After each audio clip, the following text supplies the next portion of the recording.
Hello বন্ধুরা, good morning, welcome back to my channel. কেমন আছো তোমরা সবাই? আশা করছি সবাই খুবই ভালো আছো, সুস্থ আছো। আমিও খুব ভালো আছি, ভগবানের আশীর্বাদ আর তোমাদের ভালোবাসা। মামনিস ব্লগে নতুন একটি ভিডিওর সঙ্গে জানাই তোমাদের অনেক অনেক অনেক অনেক স্বাগতম, অনেক অনেক ভালোবাসা।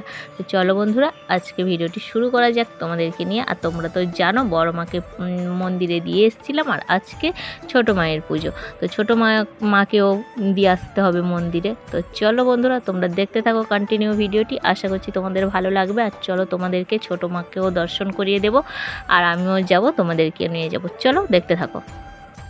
দেখো বন্ধুরা, চলে এলাম মায়ের কাছে। আর এখানে বরণ হচ্ছে, মা ছোট মায়ের মানে শীতলা মায়ের বরণ হচ্ছে। আর এখানে বাজি বাজনাও বাজছে, আর বাজিও ফাটানো হচ্ছে।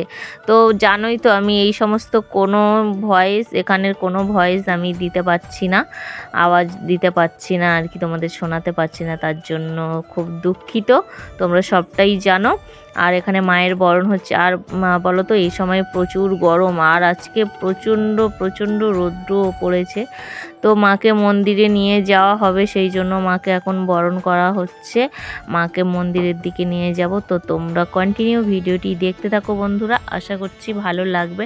আর হ্যাঁ, তোমাদের একটা কথা বলার আছে, তো বলবো আমি ভিডিওর মাঝখানে বলবো কি শেষে বলবো। তো চলো তোমরা দেখতে থাকো, কথাটা আমিও বলবো। খুব ইম্পর্টেন্ট একটা কথা, আমার কথা, তোমাদের কথা নয়। তো দেখো, মায়ের মুখটা আমি ঠিকভাবে দেখাতে পারছি না, অনেকটা দূরেই আছি।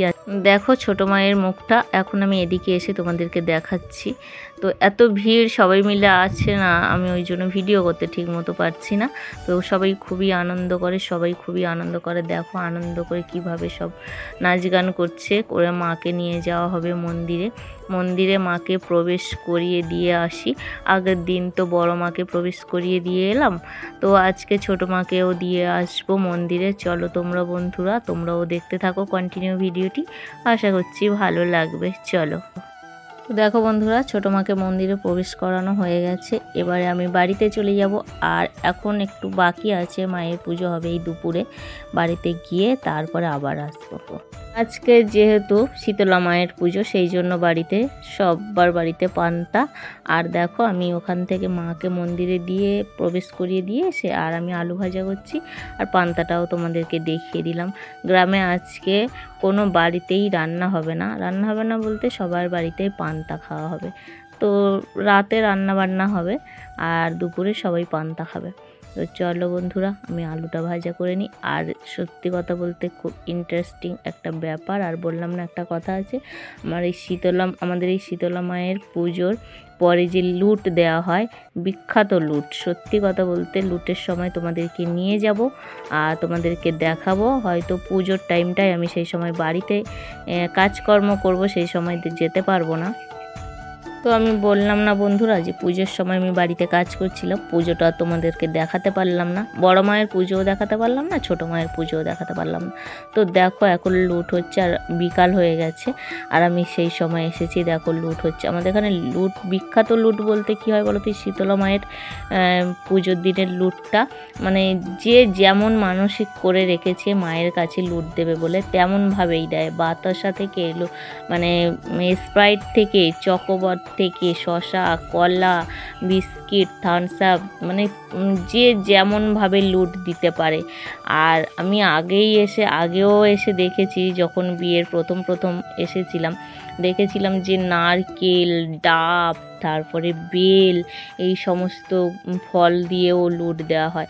এইরকম লুট কি তোমরা কেউ কোনো দিন দেখেছো? তোমাদের ওদিকে এরকম হয়? দেখো কতটা ভিড়, কিন্তু আমাদের এদিকে হয় গো বন্ধুরা। তো ভাবলাম তোমাদের সঙ্গে এটাও আমি শেয়ার করি। তো আগের বছর পুজোতে আমি লুটের একটা ভিডিও দিয়েছিলাম, তো কিছু সমস্যা হয়েছিল মনে হচ্ছিল, তার জন্য মনে হচ্ছে চ্যানেলে নেই।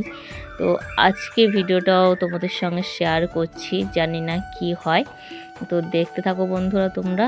লুট, আমি যে একদিকে দাঁড়িয়ে আছি, একদম মন্দিরের সাইডের দিকে দাঁড়িয়ে আমি ভিডিওটা করছি। দেখো কতটা সামনে, পাশে সব এত ভিড়। ওখান থেকে তো আমি কিছুই নিতে পারিনি, না একটা বাতাসা নিতে পেরেছি, না কিছুই নিতে পেরেছি। দেখো ওখান থেকে লুট দেখে বাড়িতে চলে এলাম। বাড়িতে এসে রান্না করলাম, ভাত তরকারি হয়ে গেছে, সব নিরামিষ। আর এখন দেখো আমি চপ ভাজছি, আর গরম গরম আলুর চপ খেতে কার কার ভালো লাগে অবশ্যই কমেন্ট করো। আর এই সময় চপ ভাজার সময় যখন আলু সিদ্ধ করছিলাম তখন ছিলাম পাপিয়া বোনের এলবিতে, তো বলছিলাম আলু সিদ্ধ করব, চপ বানাবো। দেখো আর এখানে অনেকগুলো চপ আমার ভাজাও হয়ে গেছে।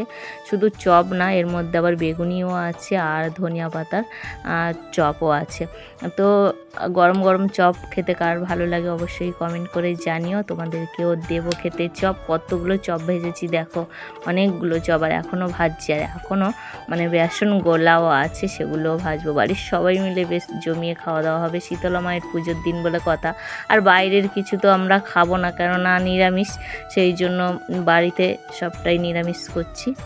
চলো, শুধু চপেই শেষ নয়, পাঁপড় ভাজাও আছে, আর এক গামলা চপ। সবাই মিলে খাবো না, আমি একাই খাবো।